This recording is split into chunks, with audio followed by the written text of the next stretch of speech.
Há uma apreensão aí se Israel vai ou não responder a este ataque e de que maneira vem essa resposta? Como a comunidade internacional está analisando e reagindo a isso? Fabiola, eu acho que essa é a grande questão no momento, se haverá uma resposta por parte de Israel, como será essa resposta e quando será essa resposta, né? Ontem nós vimos o gabinete de Benjamin Netanyahu terminando a reunião sem uma definição de como isso iria acontecer, pelo menos de forma pública, né? Vamos também ser, não vamos ser amadores aqui achando que qualquer decisão de guerra, qualquer decisão militar, ela é imediatamente comunicada ao público. A gente sabe que não é exatamente assim, mas aparentemente a reunião terminou sem uma definição nesse sentido. Uma outra reunião estaria programada para acontecer hoje, neste mesmo sentido, definir de que forma Israel vai responder. Agora, qual é o debate que se estabeleceu desde o momento do ataque do Irã?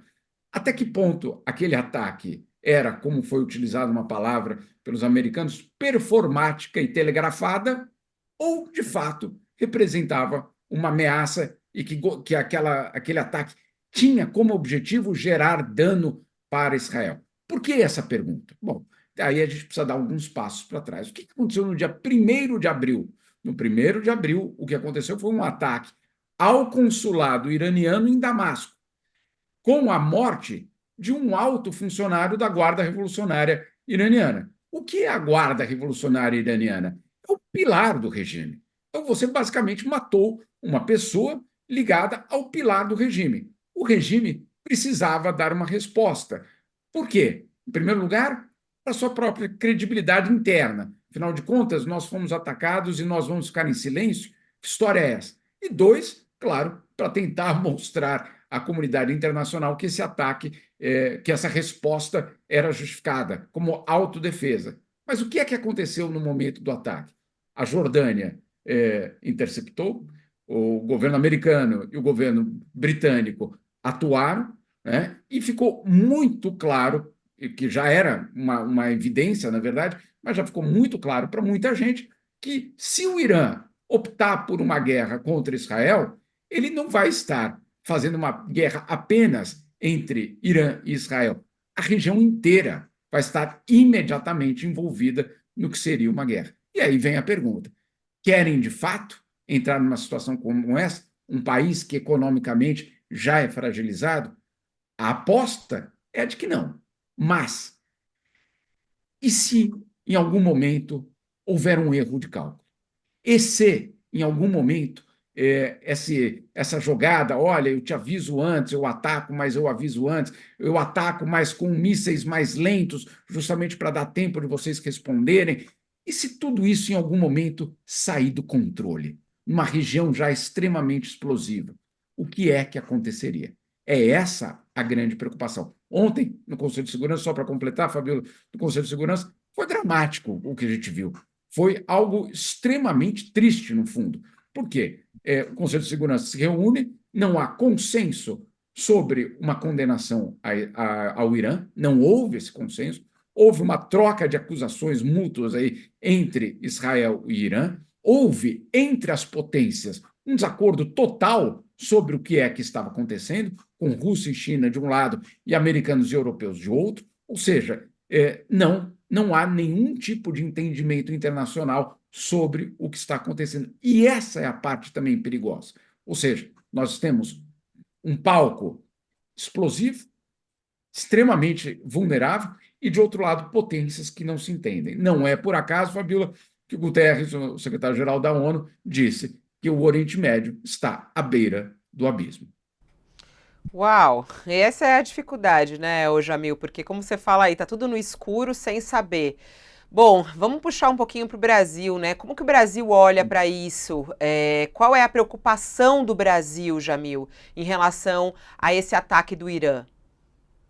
Antes de mais nada, Fabíola, eu não estou defendendo a posição do Brasil aqui. Eu vou, porque muita gente às vezes confunde como se a gente estivesse defendendo. Não, vamos relatar qual é o cálculo do governo brasileiro, depois podemos até avaliar se está certo, se está errado, etc. Mas, em primeiro lugar, vamos entender qual é a postura do governo brasileiro? A postura do governo brasileiro é de que não haja uma escalada. Esse é o ponto principal, que não haja uma escalada da tensão no Oriente Médio neste momento, porque seria absolutamente desastroso para o Oriente Médio, certamente, mas para a economia global, justamente no momento, e aí entra num tema muito brasileiro, de recuperação econômica. Não há como você prever o que poderia acontecer se o Oriente Médio, de uma forma escancarada, entrasse num conflito armado. Então, para o Brasil, o importante neste momento é não escalar. Agora, qual foi a opção adotada pelo Itamaraty? Isso já no sábado. Um comunicado que não condenava o Irã. Por que não condenar o Irã? Insisto, não estou defendendo, estou relatando. Não condenar o Irã porque há um debate sobre quem é que começou. Quem é que começou?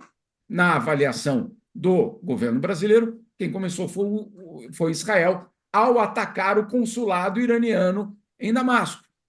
E que isso que o Irã estaria fazendo seria uma retaliação. A gente pode até discutir, não, calma aí, mas uma retaliação com 300 mísseis direcionados a um país precisa ser condenado, apesar de ser, sim, concordo plenamente. Agora, essa foi a postura do governo brasileiro. Eu falei ontem com o Celso Amorim, com o chanceler, ex-chanceler e atual assessor especial da presidência, e ele colocava de uma forma também muito clara de que, claro, no Oriente Médio é sempre complicado essa pergunta, quem é que começou, mas esse episódio específico, eles consideram que tenha sido iniciado com uma provocação de Israel no consulado iraniano em Damasco. Enfim, é uma situação que está longe de ser terminada, apesar de alguns falar, não, olha, o assunto encerrado, não dá para a gente dizer isso, não dá para a gente prever um encerramento dessa situação sem saber de que forma Israel vai retaliar ou vai responder. Hoje pela manhã, Alemanha, França, outros países europeus fazendo um pedido justamente para Benjamin Netanyahu não fazer uma resposta e, para concluir, o próprio governo americano de Joe Biden dizendo: vamos entrar para ajudar vocês israelenses, para se defender, mas nós não vamos entrar numa guerra para atacar o Irã neste momento. Então, isso também foi bastante importante da parte dos americanos, colocando, vamos dizer assim, essa fronteira sobre o que seria um envolvimento americano na guerra.